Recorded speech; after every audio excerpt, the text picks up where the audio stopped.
takımını hard diye yesim var.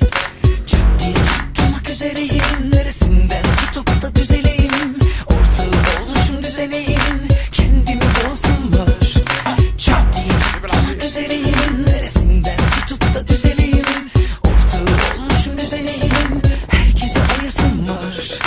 Aman hadi kalk kaynaşalım kız, çakkıdı çakkıdı oynaşalım kız. Azıcık alttan azıcık üstten hop beni hoplatalım kız. Aman hadi kalk kaynaşalım kız, çakkıdı çakkıdı oynaşalım kız. Azıcık alttan azıcık üstten hop beni hoplatalım kız.